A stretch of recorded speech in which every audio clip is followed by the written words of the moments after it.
தமிழியன் முறைகளுக்கு வணக்கம். திருக்குறள் கதைகள் 12. மழையே உணவு. கட்டிட வேலையை முடித்துவிட்டு வேலாயி வீட்டுக்கு வரும்போது இருட்டிவிட்டது. வீடு என்றால் வாசல், ஜன்னல், அறைகள் போன்ற அமைப்புகளை கொண்ட கட்டிடம் என்று நினைத்து விடாதீர்கள். பல வீடுகளின் கட்டிடப் பணியில் பணியாற்றியுள்ள வேலாய்க்கு வீடு என்பது நடைபாதையில் ஒரு சிறிய இடம்தான். சில சமயம் பாதி கட்டப்பட்ட வீட்டில் காவல் காக்கும் பொறுப்பு அவள் குடும்பத்துக்கும் கிடைக்கும். அப்போது மட்டும் வீட்டின் வெளிச்சுவருக்கு அருகே ஆஸ்பெஸ்டாஸ் கூரையாலும் மரத்தடுப்புகளாலுமான ஒரு வீடு அவர்களுக்கு கிடைக்கும். அவள் குழந்தைகளுக்கும் மழையிலிருந்தும் குளிரிலிருந்தும் பாதுகாப்பு கிடைக்கும். குழாய் தண்ணீர், கழிப்பறைகள் போன்ற ஆடம்பரங்களையும் அனுபவிக்கலாம். அவளது தற்போதைய வீடு நடைபாதையில் தான் இருந்தது. வேறு சில கூலி தொழிலாளர்களும் பக்கத்திலேயே குடியிருந்தனர். ஏழையின் கணவன் வடிவேலுவும் கட்டிடத் தொழிலாளிதான். ஆனால் அவனுக்கு தினமும் வேலை செய்த அலுப்பு நீங்க சக்தி பானம் அருந்த வேண்டும்.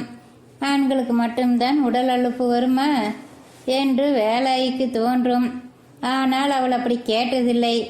கேட்டுவிட்டு அடி வாங்கி கொண்டு உடல் அலுப்பை மேலும் அதிகமாக்கி கொள்ள அவள் தயாராய் இல்லை. நாளை போன்ற பெண்கள் வேலையை முடித்துவிட்டு வீட்டுக்கு வந்து நீர், விறகு போன்ற சாதனங்களை சேகரித்து சமையல் செய்து அனைவருக்கும் பரிமாறி மீதம் இருப்பதை உண்டுவிட்டு பாத்திரங்களை சிறிதளவு நீரில் திறமையாக கழுவி வைத்துவிட்டு தூங்க வேண்டும். உடல் அலுப்பு என்ற ஒன்றை பற்றி அவளை போன்ற பெண்கள் எப்படி பேச முடியும்? அவள் கணவனின் தினக்கூலி அவன் உடல் அலுப்பை போக்கிக் கொள்ளவே சரியாகிவிடும் என்பதால் அவளுடைய கூலியில்தான் குடும்பம் நடக்க வேண்டும். வேலாயி வீட்டுக்கு வந்தபோது அவளுடைய 4 குழந்தைகளில் 3 பேர் விளையாடி கொண்டு இருந்தனர். கடைசி குழந்தை கை குழந்தை எப்போதும் அவளிடம்தான் இருக்கும். காலையில் குடித்த கஞ்சிக்கு பிறகு வேறு எதையும் உண்ணாத நிலையிலும் உற்சாகமாக விளையாடி கொண்டிருந்த குழந்தைகளை பார்த்ததும் ஒரு புறம் அவளுக்கு நிம்மதியாக இருந்தாலும் மறுபுறம் ஓவென்று அழலாம் போல் தோன்றியது. வீட்டில் மளிகை சாமான்களின் இருப்பை பார்த்தபோது வேலாய்க்கு அழுகை வந்து விட்டது. இந்த அரிசி எல்லோருக்கும் போதாதே. நடைபாதிவாசி என்பதால் அவர்கள் குடும்பத்துக்கு ரேஷன் கார்டு கிடையாது. ரேஷன் கடையில் திருட்டு அரிசி நாளைக்குத்தான் வாங்க முடியும். என்ன செய்வது? இருப்பதை வைத்து சமாளிக்க வேண்டியதுதான்.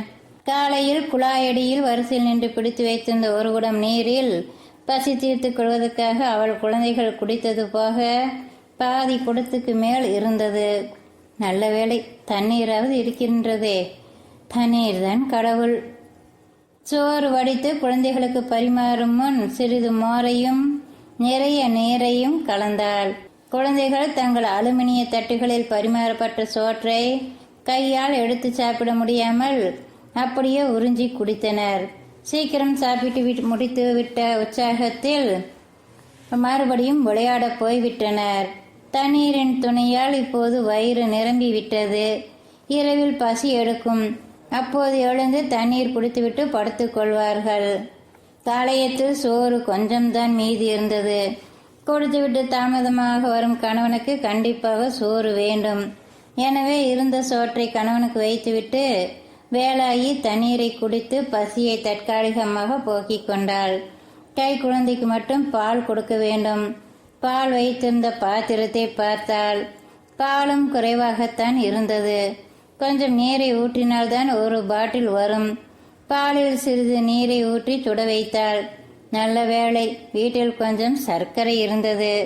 சர்க்கரையை கொஞ்சம் கூடுதலாக போட்டால் நீர்த்த பால் கூட ருசிக்கும் குழந்தைக்கு.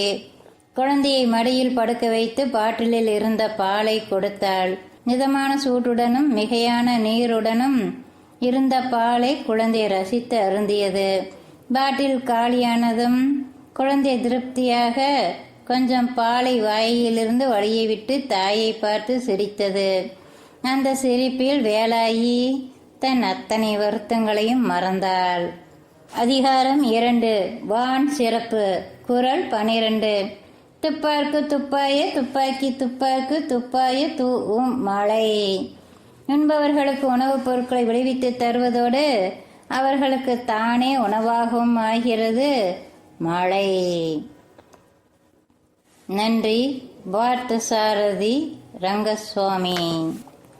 மீண்டும் சந்திப்போம். நன்றி நண்பர்களே.